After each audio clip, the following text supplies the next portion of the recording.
So, good morning again, everyone. I want to talk this morning about the gift of not knowing. And in our modern world, the pursuit of knowledge and knowing everything or trying to know everything is really reigns supreme. It's just really a value. And we're taught to seek certainty, to strive for understanding, to fill the gaps in our knowledge with facts and theories and explanations.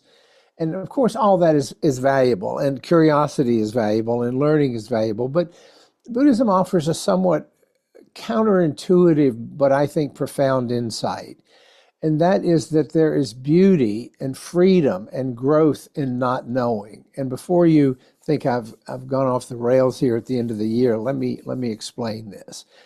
The gift of not knowing is neither a flaw or a deficiency. It is instead, from a Buddhist perspective, an opportunity to embrace humility and to cultivate mindfulness. To open ourselves to the boundless potential of the present moment. And so from that perspective, not knowing is a fertile state of mind. It is akin to the concept of Shoshin or beginner's mind, as that translates in Zen Buddhism. The Zen folks talk a lot about Shoshin.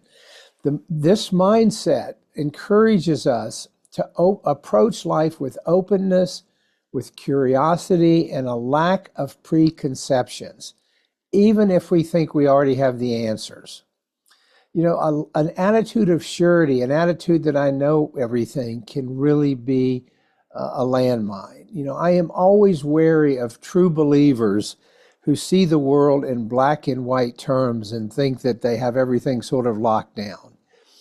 Among other things, not knowing helps us cultivate humility, that old enemy of the ego, that trait that says, maybe I don't know everything.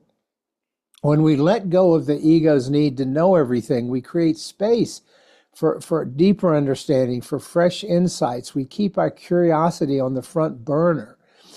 In the Pali Canon, which is the repository of the Buddha's teachings in Theravada Buddhism, he warned against clinging to rigid views. In one of the famous suttas, he famously refused to answer speculative metaphysical questions such as whether the universe is eternal or finite or whatever.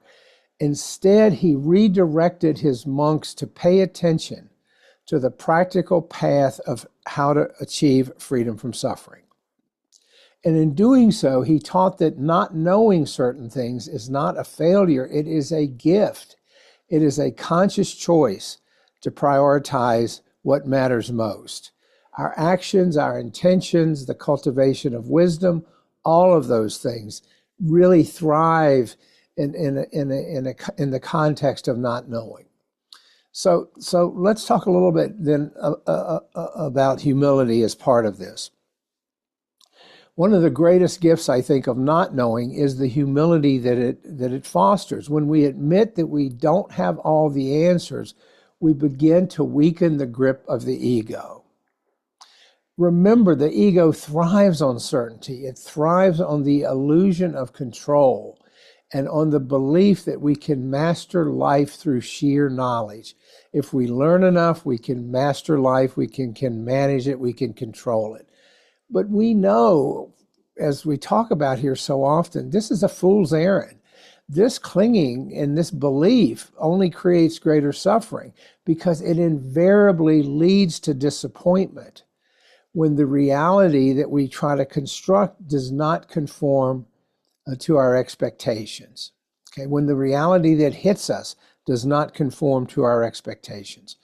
Buddhism teaches that recognizing the limits of our understanding is an essential step toward freedom. The Dhammapada, that collection of sayings attributed to the Buddha, reminds us, quote, "The fool who thinks he is wise is called a fool indeed. The fool who knows he is a fool is wise in that regard." I love this quote attributed to the Buddha. The fool who thinks he is wise is called a fool indeed. The fool who knows he is a fool is wise in that regard. In other words, Acknowledging our ignorance is not a weakness, it is a sign of wisdom. And this is not a popular concept in our ego-driven, must know everything, culture, where everyone pretends that they have, the answers, and everyone's willing to sell you the answers or get you to, pledge allegiance to the answers or whatever. So many belief systems, so many faith traditions thrive on that. We have the answers. This is how you get to heaven or whatever. Not knowing allows us to approach life with greater compassion for ourselves and others because we realize that uncertainty is a shared human experience. It is one of the things, the commonalities that connects us. When we let go of the need to know, we immediately can get more into the present moment. We're not focused on trying to predict or control the future and the suffering that causes, nor are we ruminating about the past. When we're trying to predict or control the future, we're not in the moment, and we're going to get clobbered at some point because that's, again, not going to always work. And when we ruminate about the past, we're just trying to, lick our wounds over things that we thought we had control over, but in fact did not. Not knowing forces us to confront the reality of right now. It invites us to be fully present with what is, rather than what we think should be. The cornerstone of our practice, mindfulness, thrives in this state of openness, spaciousness, and curiosity. When we meditate, it's not to seek definitive, clear-cut answers to life's questions. It's to observe our thoughts, our sensations, and our emotions with non-judgment and with curiosity. And what that does, it trains us to be okay and to sit with uncertainty and even to find peace within it. Over time, we realize that the present moment is enough, even if it does not provide all the answers that we wish we could get, all the certainty that we as humans crave. Not knowing also opens the door to emotional growth. When we cling to fixed ideas, when we cling to fixed beliefs, we close off other possibilities. We limit our capacity to learn and evolve. If I think I know all the answers, I'm not open to hearing from you that there may be alternative ways to see a situation. Embracing uncertainty keeps us flexible, keeps us receptive to new perspectives, which is a tremendous gift. And this is also echoed in the Buddhist teaching of impermanence, because everything in life is in a constant state of flux, including our understanding, including our beliefs, including our fixed ideas, which we find out are subject to impermanence. By accepting this, we free ourselves from the rigidity of certainty. We become more adaptable to change. We're just more resilient. It's what we psychologists call emotional resilience. It's one of the hallmarks of mental health, if you will, is being able to sort of stay open to other possibilities. Rigid people with rigid fixed beliefs, they suffer in this world because they're constantly being hit with surprises that run contrary to those fixed beliefs. Now, this emotional resilience in practical terms means being willing to admit when we're wrong. This is where humility comes in. Golly, I got that wrong. It opens us to listen more deeply to others, to explore unfamiliar paths. In other words, stepping outside of our comfort zone. Many of us hold on to fixed beliefs as a security blanket. It's like, okay, this is the way the world is. If I hold tightly to this, I can sort of feel secure. I don't have to tolerate ambiguity. The tolerance of ambiguity is part of not knowing. And when we step out of our comfort zone, we acknowledge we don't know the outcome of a challenging situation. We have to keep our options open. But we do this with kindness. We do this with integrity. Each moment of not knowing becomes an opportunity to practice patience, to practice the courage to stand in that space of not knowing. and have faith in the unfolding of life on life's terms, not on our terms.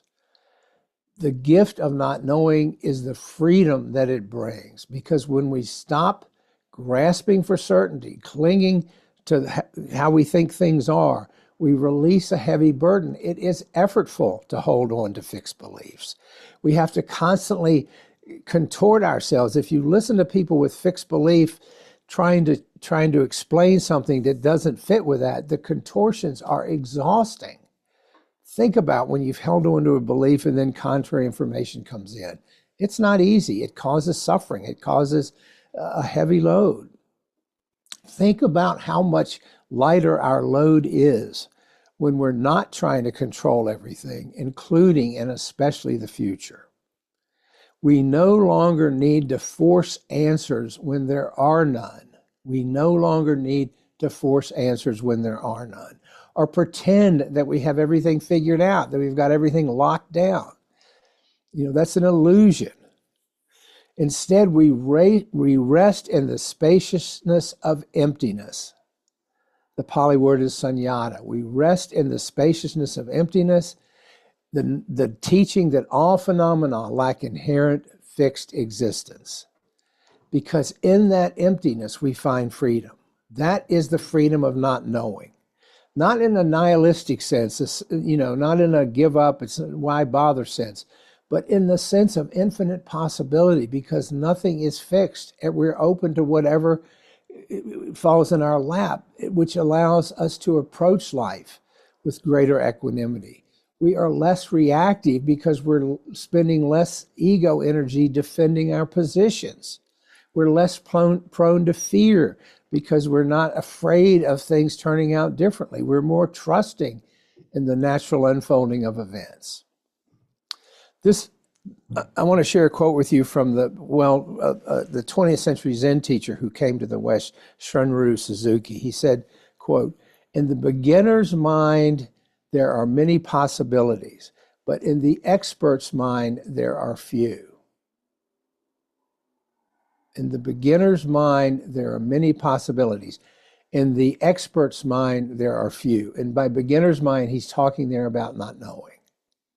By embracing not knowing, we open ourselves to the vast potential of each moment. Everything is new. There's a sense of awe about that. We don't get bored. We don't get locked into such predictability. The gift of not knowing is not a passive state. It is an active process of openness, humility, and mindfulness, which challenges us to relinquish the ego's need for certainty and to find peace and even joy in the unfolding mystery of life. By embracing not knowing, we cultivate what Suzuki calls the beginner's mind, what our Zen friends call beginner's mind.